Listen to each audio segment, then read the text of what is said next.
Ryan, who runs his own safari business, finds himself having to finally confront the Somali head-on. He had crossed paths with him once too often. That this character is a criminal with a pedigree has to be an understatement. One whose poaching and smuggling activities are conducted across the region using a level of technology and a degree of ruthlessness that is above and beyond that used by any others of his ilk, is what makes him such an existential threat.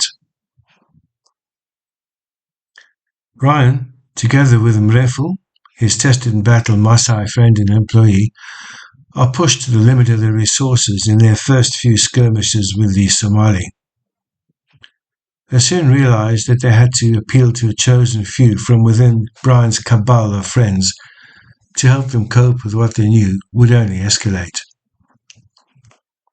They would have to rely on an inordinate amount of deception, which included the setting up of a series of baits that the Somali would have to swallow, hook, line, and sinker, to lure him to be led to a final location where he would be ambushed and dealt with in a way that would once and for all end what was a quite unreal situation.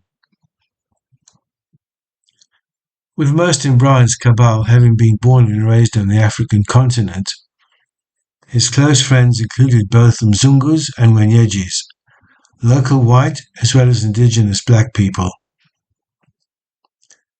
That they had to be the most eclectic and charismatic circle of friends anyone could hope to be surrounded by warrants them being introduced almost as short stories in themselves.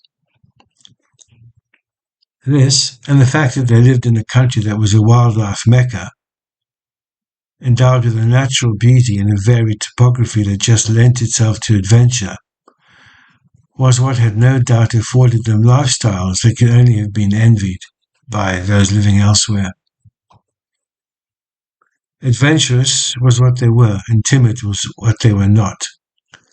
And so just how each of them lived their lives, including their romantic lives, in a country that transitioned itself, in a quite unusual manner one might add, into independence, can only also be told about as separate adventures in themselves.